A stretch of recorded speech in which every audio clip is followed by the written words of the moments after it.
Boa tarde, turma.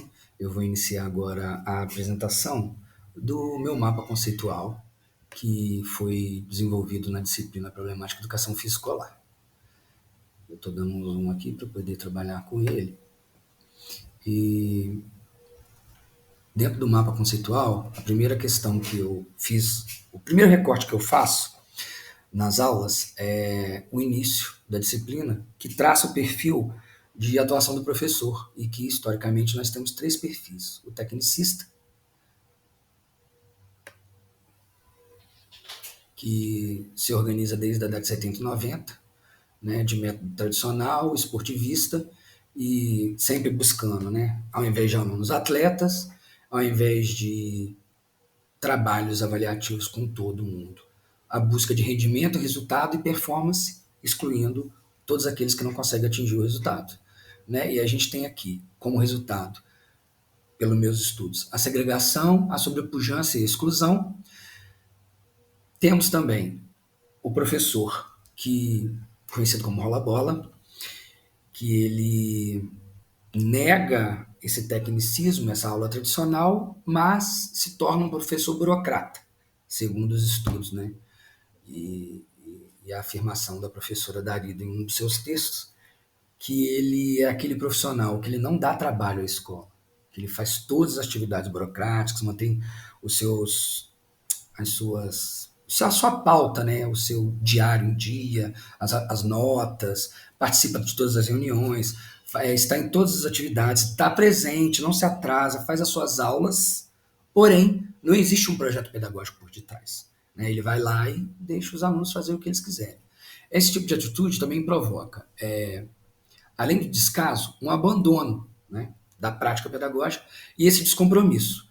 Então, tanto os dois perfis eles contribuem para várias questões que provocam, ao meu ver, né, um processo sistemático da violência por essas atitudes e que, aliadas a outras violências externas ao desenvolvimento da aula de educação física, acaba gerando afastamento em disciplina, que foi outra questão estudada na disciplina de problemáticas. Bom, antes de voltar no afastamento na indisciplina, eu quero terminar de traçar o terceiro perfil, que seria o professor inovador.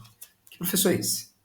O professor inovador, ele vem, né, ele é renovador e traz com ele, primeiro, várias propostas metodológicas a partir da década de 90, que vão trabalhar a relação teoria e prática. Uma primeira renovação em relação aos outros dois perfis. Ele busca legalidade e legitimidade em leis como a LDB 939496. Tá? Eu vou falar sobre ela assim que eu discutir sobre a relação teoria e prática.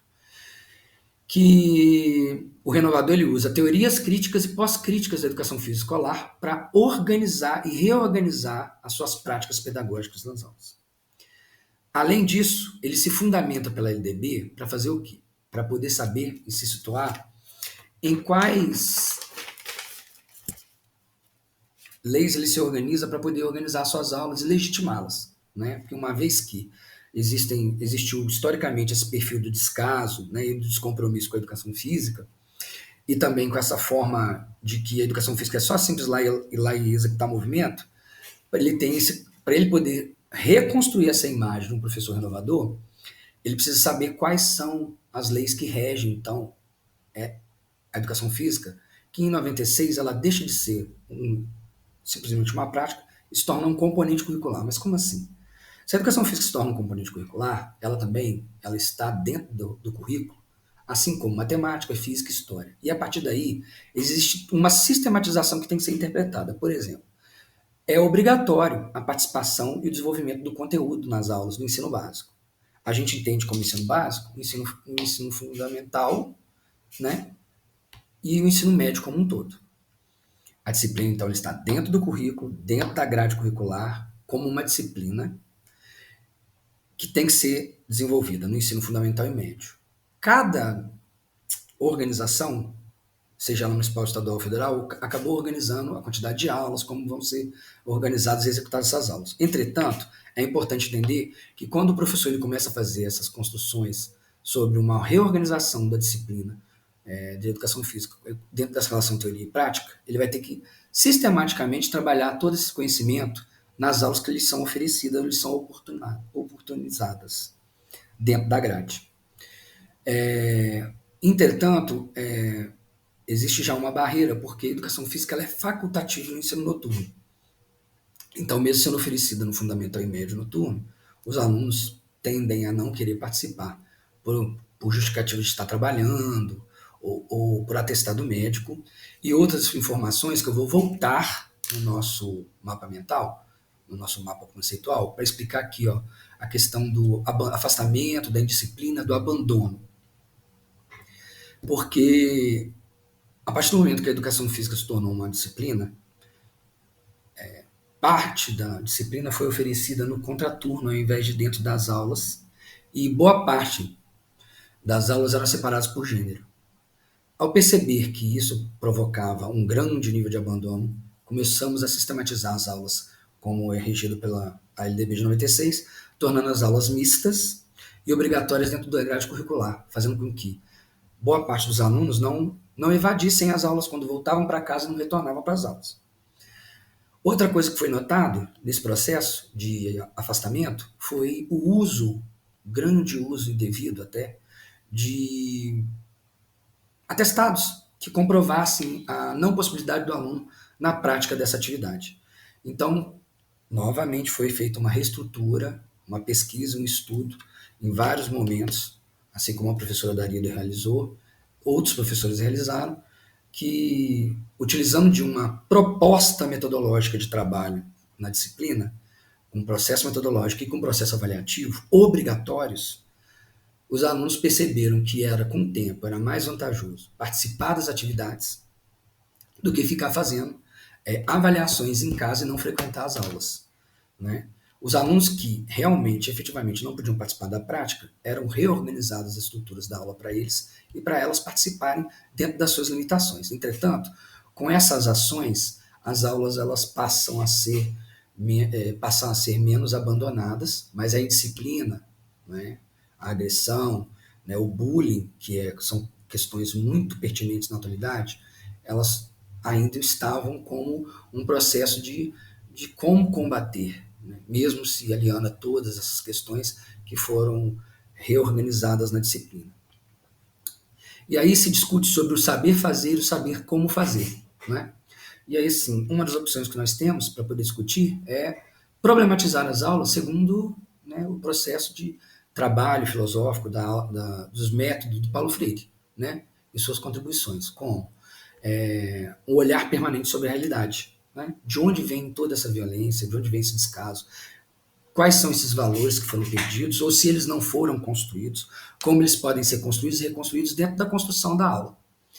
E aí, aliado ao BNCC e à necessidade de organizarmos a nossa prática com um olhar atento a temáticas transversais e aos conteúdos e suas práticas, né, usando os conteúdos do BNCC, que são esportes, lutas, jogos, danças e ginástica, temos também que dar conta de organizar todas as aulas dentro de um processo metodológico crítico e pós-crítico e podendo, né, utilizar ou devendo utilizar essa questão ligada do olhar freiriano com a investigação da realidade, né, no caso, a investigação dessas violências, da forma do descaso dos alunos perante temas que são gerados na aula, tanto para a construção dos conteúdos como para a realização das atividades, e que podem serem dialogicizados, desculpa, porque é difícil a expressão, e problematizados, né,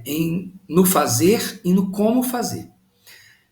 E não podemos lançar mão, né, de temas como o gênero, que foi organizado dentro da escola, dentro da disciplina, onde o professor Osmar ele afirma no texto do estudo da aula que, muito mais que processos biológicos, as diferenças são construídas socialmente, culturalmente, e que a gente tem que ensinar os alunos a eles serem livres, terem liberdade, independente das suas diferenças. No caso, eu estou sistematizando aqui o gênero, mas poderíamos também estar trabalhando outros temas como relações étnico-raciais, questões ligadas às relações sociais, as relações de poder dentro da escola entre os alunos e as alunas na questão do gênero, a questão ligada a fios condutores que podem relativizar ou se relacionar diretamente com essa reorganização da prática.